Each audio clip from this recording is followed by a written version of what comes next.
Welcome back everybody, this is Navarrete, and today I'll be going over organic reactions number 2. So with that, let's get started. For this homework, we have to write the products given our reactants.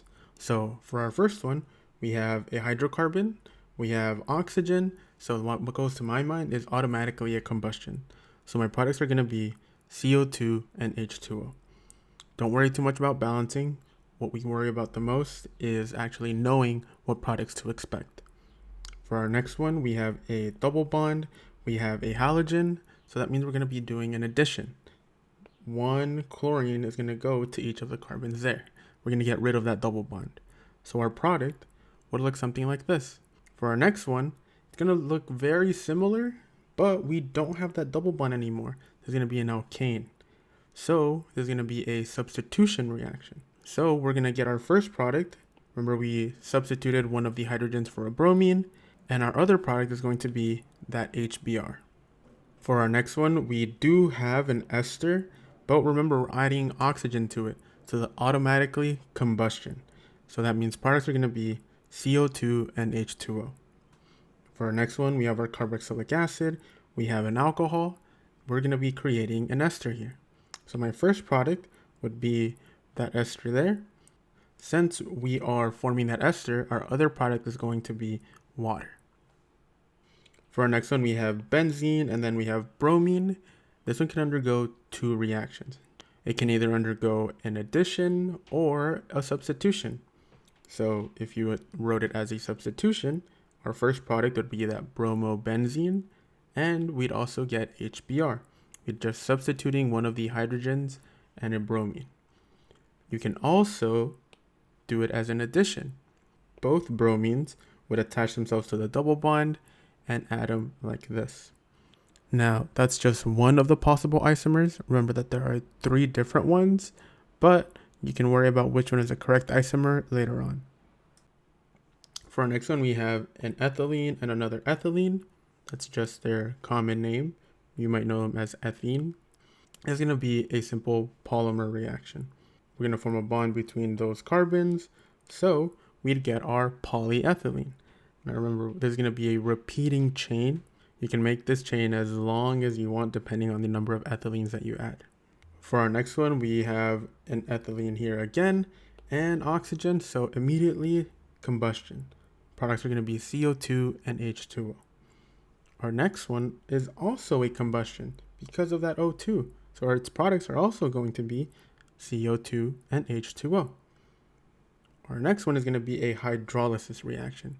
So just to kind of write it out as HOH, that way we can see which one goes where.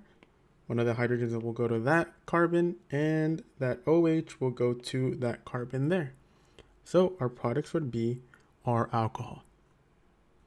For our next one, we have our ester and we have water. It's going to be a hydrolysis reaction. Basically going to be breaking apart that ester. So again, just kind of writing it as HOH.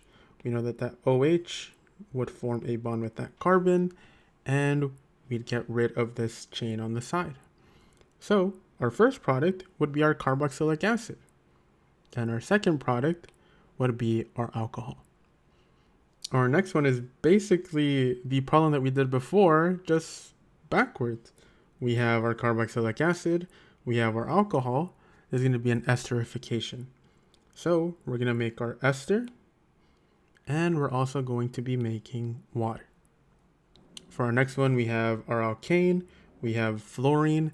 This is going to be a substitution reaction. One of the fluorines is just going to switch spots with one of the hydrogens from our alkane. So our first product is going to be that fluoroethane, and our second product is going to be HF. For our next one, it does look scary because of the fluorine and the Cl, but it's just treated as you would any other of these syntheses. We know that there's going to form a bond between that nitrogen and that carbon there. So our new molecule would look something like that. And don't forget that your other product would be water. For our next one, we have our hydrocarbon, we have oxygen, automatically a combustion, CO2 plus H2O. Our next one, we have our double bond there, we have our halogen. We know that this is going to be an addition reaction. One bromine is going to go to that carbon and the other bromine will go there. They'll only go to the carbons in the double bond. So our product would look something like this. Now again, it doesn't matter if you place it on the top or on the bottom. Remember, they can freely rotate. For our next reaction, we have our alkyne and we have hydrogen. So that means we're going to be reducing that triple bond to a double bond. We're just going to add one hydrogen to each of the carbons. So our product would look something like this. So now instead of having ethyne, we have ethene. We're going to use that same idea with number 18. Again, HOH, just so that I can see which one's going where. One hydrogen to that carbon, the OH to the other carbon, and our product would look something like this. For our next one, we have our ester. We have water, so that means we're going to be breaking apart that ester, breaking apart that chain right here. So we get two products, my first one being my carboxylic acid, and my second one being my alcohol. And last but not least, it does have 3 reactants, but this is just like the one we did in the notes.